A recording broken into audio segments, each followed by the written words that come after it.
dan pengemasan materi pembelajaran. Nah, apa sih materi pembelajaran itu? Materi pembelajaran merupakan salah satu hal yang penting dalam kegiatan belajar mengajar. Untuk merancang pembelajaran, kita perlu memikirkan materi atau bahan ajar, apa yang diperlukan untuk mencapai tujuan pembelajaran dalam mencapai kompetensi yang diinginkan. Karena itulah kita perlu mengembangkan bahan pembelajaran. Oke, langsung saja kita ke materinya. Yang pertama yaitu hakikat materi pembelajaran.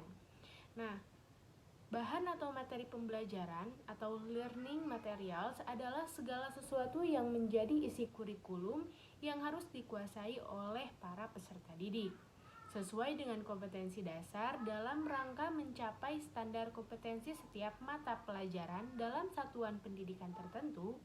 Materi pembelajaran juga dapat diartikan sebagai bahan yang diperlukan untuk pembentukan pengetahuan atau biasa disebut kognitif, keterampilan yaitu psikomotorik, dan sikap yaitu afektif yang harus dikuasai oleh peserta didik dalam rangka memenuhi standar kompetensi yang diinginkan. Nah, materi pengetahuan atau kognitif berhubungan dengan berbagai informasi yang harus dihafal dan didiskusikan oleh para peserta didik sehingga para peserta didik dapat mengungkapkan kembali. Nah, selain dari segi kognitif, pengembangan materi pelajaran juga dari segi afektif atau sikap, yaitu berhubungan dengan sikap atau nilai atau keadaan dari dalam diri seseorang. Materi afektif termasuk pemberi respon, penerimaan nilai, internalisasi, dan lain-lain. Contohnya seperti nilai-nilai kejujuran, kasih sayang, minat, kebangsaan, dan rasa sosial. Dari segi psikomotor, yakni materi yang mengarah pada gerak atau keterampilan. Keterampilan adalah pola kegiatan yang memiliki tujuan tertentu yang memerlukan manipulasi dan koordinasi. Nah, kompetensi yang ingin dicapai dari gerak atau keterampilan misalnya lari, pencaksilat, dan berenang. Yang selanjutnya yaitu sumber materi pembelajaran.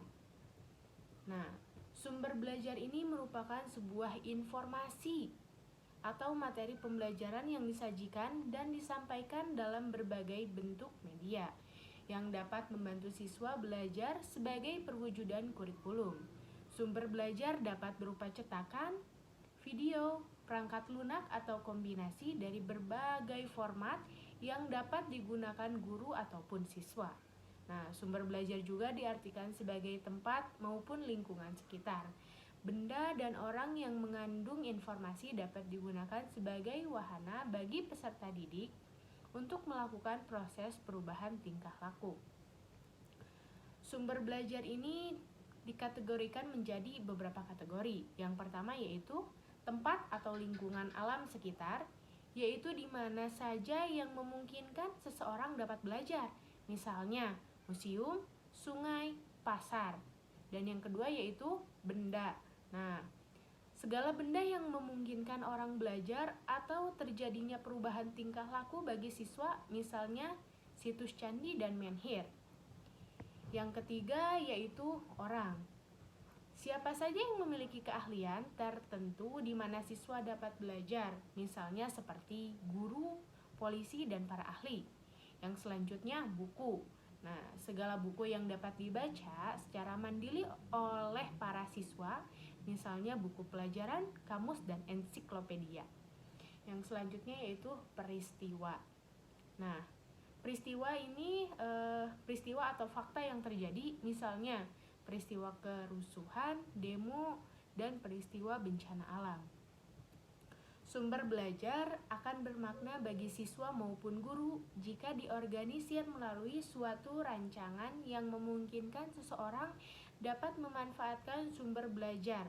Adapun beberapa tahapan yang mengelola sumber belajar diantaranya yaitu 1. Membuat daftar kebutuhan melalui identifikasi sumber dan sarana pembelajaran yang diperlukan untuk kegiatan pembelajaran. Yang kedua, menggolongkan atau mengkelompokkan ketersediaan alat, bahan, ataupun sumber belajar. Yang ketiga yaitu memikirkan penggunaan sumber belajar yang sudah tersedia atau modifikasi. Selanjutnya yaitu pengemasan materi pembelajaran.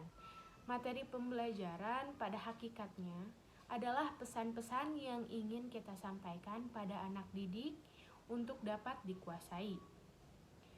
Pesan adalah informasi yang akan disampaikan baik itu berupa ide, data atau fakta, konsep, dan lain sebagainya yang dapat berupa kalimat, tulisan, gambar, peta, maupun tanda. Pesan biasanya disampaikan secara verbal ataupun nonverbal. Penerimaan pesan bisa dipengaruhi oleh keadaan individu yang menerima pesan itu sendiri. Agar pesan yang ingin disampaikan bermakna sebagai bahan pelajaran, maka ada sejumlah kriteria yang harus diperhatikan. Di antaranya yaitu yang pertama, novelty. Nah, novelty ini adalah suatu pesan akan bermakna apabila bersifat baru atau mutakhir. Yang kedua yaitu proximity, yang dimana pesan disampaikan harus sesuai dengan pengalaman siswa. Yang ketiga yaitu konflik, artinya pesan yang disajikan sebaiknya dikemas sedemikian rupa sehingga menggugah emosi. Yang keempat yaitu humor, artinya pesan disampaikan secara atau sebaiknya dikemas sehingga menampilkan kesan lucu. Pesan yang dikemas dengan lucu cenderung akan lebih menarik perhatian. Pengemasan materi pembelajaran dapat dilakukan melalui pengembangan bahan ajar. Bahan ajar adalah segala bentuk bahan yang digunakan untuk membantu guru atau instruktur dalam melaksanakan kegiatan belajar mengajar. Ada beberapa hal yang perlu diperhatikan dalam mengemas isi atau materi pembelajaran menjadi bahan belajar. Yang pertama yaitu kesesuaian dengan tujuan yang harus dicapai, kesederhanaan, unsur-unsur desain pesan, pengorganisasian bahan, petunjuk cara penggunaan. Nah, pengemasan materi dan pesan pembelajaran melalui bahan ajar dapat dilakukan dengan berbagai cara. Yang pertama yaitu bahan ajar cetak, contohnya seperti buku, modul, lembar kerja siswa, brosur, foto atau gambar. Nah, yang kedua yaitu bahan ajar dengan audio. Bahan ajar dengar atau yang bisa disebut bahan ajar audio ya. Yang pertama contohnya seperti kaset, dan yang kedua yaitu radio. Nah, yang ketiga yaitu bahan ajar audio visual, yang contohnya seperti video ataupun film.